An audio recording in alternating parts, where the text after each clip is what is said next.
Welcome to the Victor Okoruwa Human Experience Podcast. Here, we share stories that touch our hearts, challenging our thinking, and open our eyes to see the world differently. From personal journeys to powerful conversations, this is a space for truth, empathy, and reflection. Because every story matters, and every human experience has the power to change us. Your host, Victor Okoruwa. Let's dive in. Banditry, kidnapping, and farmer versus herdsmen clash in Nigeria. What's really going on? Let's be honest, these days in Nigeria, sometimes the news feel like one long action movie nobody asks for.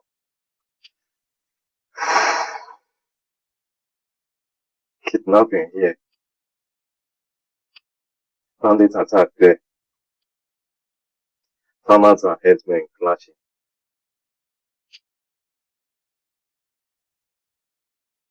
Community living in fear. And whether you live in Lagos, Benin City, Abuja, Kano, or you are in diaspora watching from London, Toronto, or Johannesburg, everybody is asking the same question. What exactly is happening to Nigeria? Imagine you are a farmer. You wake up, go to the farm. Half your crops are destroyed overnight. Or you are a herdsman. You wake up and your cows are gone. Or worse, you are on the road trip and armed men stop your vehicle.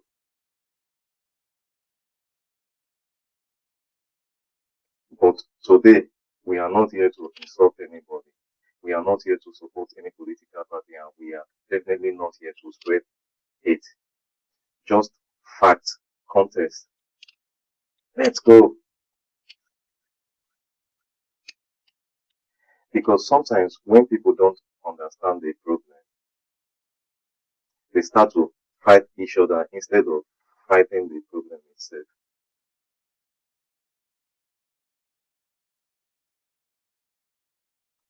What is banditry?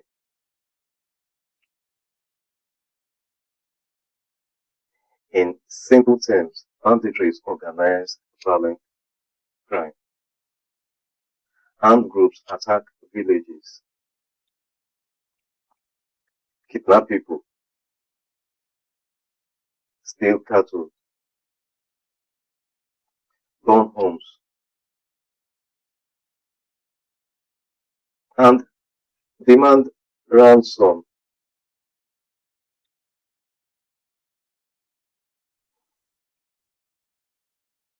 Sometimes they pretend to be herdsmen. Sometimes they work with the locals, but their main goal, money and power. So where did this come from? Now, many people think banditry just appeared from nowhere. But the truth is, this problem has been growing quietly for many years.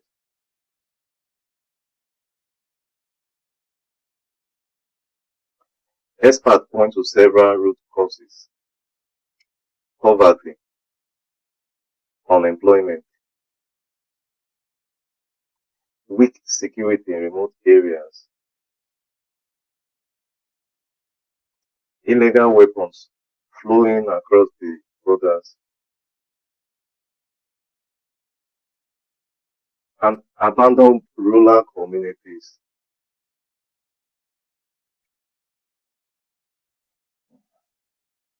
Imagine young people grow up in places where there are no schools, no job, no opportunities, and almost no government presence. Here is the key point. Some people become vulnerable to recruitment by criminal groups. And the police and army are stretched thin. Nigeria has one of the lowest police to citizen ratio in the world, one officer for 600 persons. Okay, quickly. No, in rural areas, even worse. When bandits attack a village, it takes hours, sometimes days, for security forces to arrive. By then, they are gone into the forest that are bigger than some countries. This is not a failure of any one government. This is decade of underfunding local security, relying on military solutions.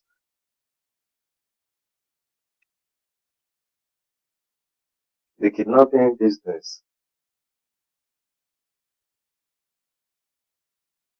Now let's talk about kidnapping.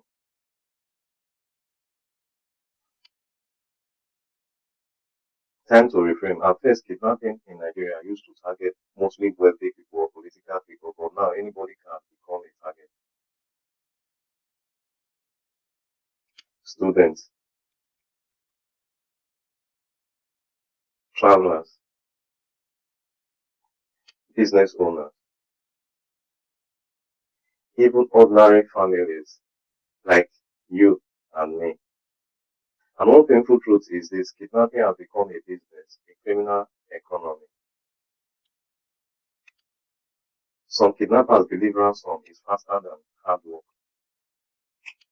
And sadly, one criminal sees ransom money working, others copy the same system. Monkey see, monkey do. So why is it exploding? Simple. Young men with no jobs, no money,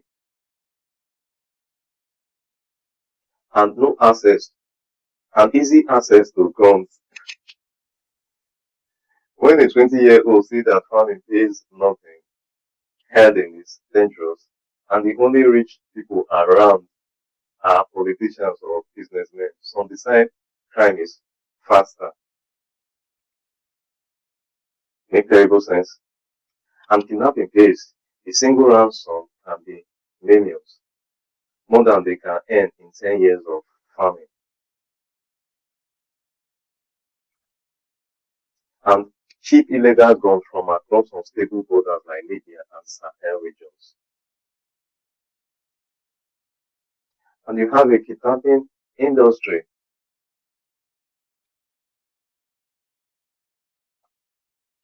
Farmers versus herdsmen.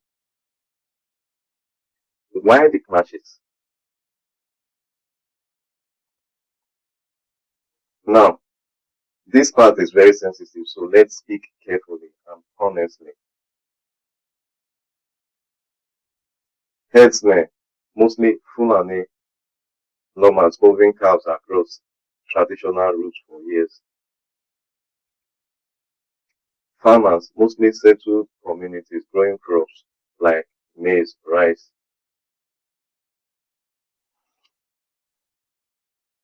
Important, most herdsmen are peaceful, most farmers are peaceful.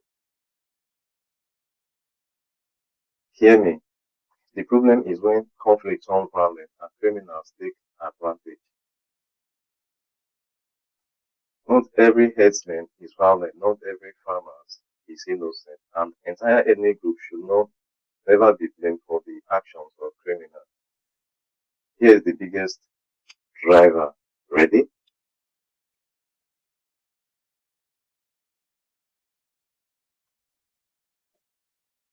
Less land, more people, less water. It's not complicated. Nigerian population has exploded to over 200 million people, but the amount of usable land same as 50 years ago. Forests have become farms, cattle routes have become houses. Herdsmen used to follow ancient grazing routes. Those routes have been blocked by towns, roads, and private farms. Now cows wanders into farms, crops get eaten, farmers get angry, herdsmen get angry, arguments start. And when arguments happen without trust or police nearby, violence. Now climate change. Don't roll your eyes. This is real. Northern Nigeria is getting hotter and drier. Lakes and rivers are shrinking. Grass for cattle is disappearing. So herdsmen move south to find water and pasture. Where do they end up? Farmlands in the middle belt and south.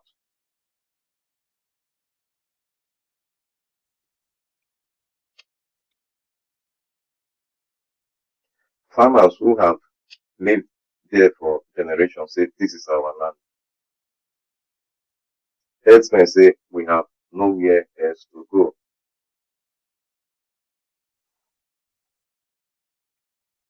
Neither is lying. Both are struggling. That's what makes it so hard to solve. Think about it. Why security feels overstretched. Another issue is the size of Nigeria itself. Over 20 million people, huge forests, long highway, remote villages. Security agencies are trying to manage an enormous country with multiple challenges happening at the same time.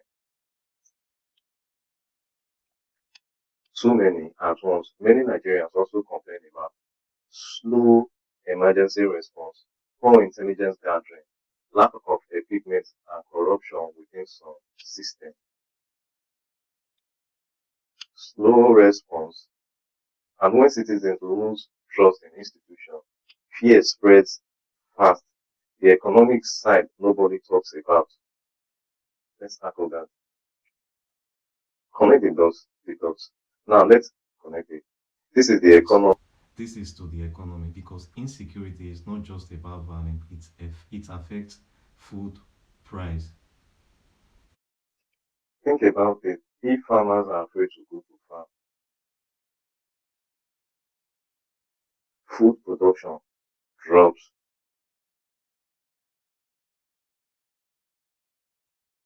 When transportation becomes dangerous, goods become more expensive. When investors feel unsafe, business slows down.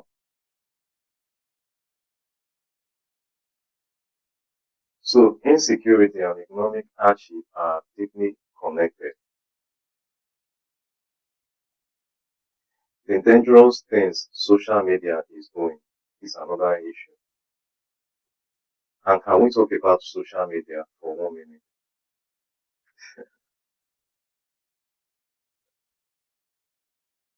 Because sometimes one person puts on verified information online and suddenly the whole world is angry by 9 a.m. Fake news, old videos, manipulated tribal narratives. These things can make tensions worse. Nigeria already has enough problems. We don't need digital gasoline on top of fire. Now, somebody watching may ask, okay, Victor, so what is the solution? There is no one magic answer, but experts who study this say three things would help. One, restore old grazing reserve and cattle routes or create new ones with water. Two, give farmers and herdsmen conflict resolution committee at village level, not only Abuja. Three, create jobs for young rural men so kidnapping look less tempting than salary. Notice, no single politician or party caused this. It's climate, population, economy, and history. And no single politician or party can fix it alone.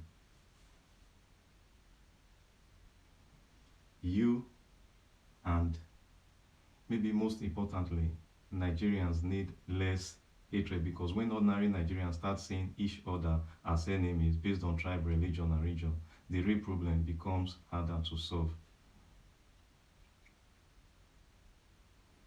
At the end of the day, every Nigerians want the same basic thing: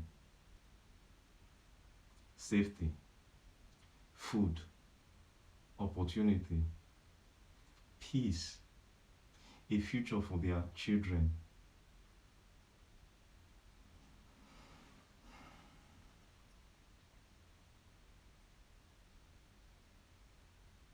And whether you are in Nigeria or abroad, this country belongs to all of us. My name is Victor Okoruwa, and this is the Victor Okoruwa Human Experience Podcast, where we talk about our shared human experience to learn, heal, grow, and create positive change.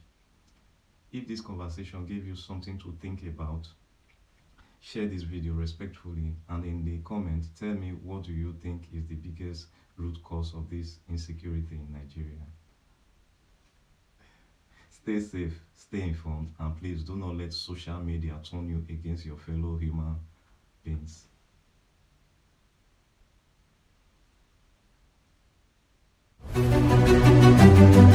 Thank you for joining the Victor Okoruwa Human Experience Podcast. I hope today's story touched your heart, challenged your perspective, or reminded you of the power of our shared human journey. If this episode spoke to you, please subscribe, share it with someone who needs to hear it, and join in again next time as we explore more stories that shape the way we see the world. Your host, Victor Okoruwa, and until we meet again, keep living, keep learning, and keep embracing the human experience.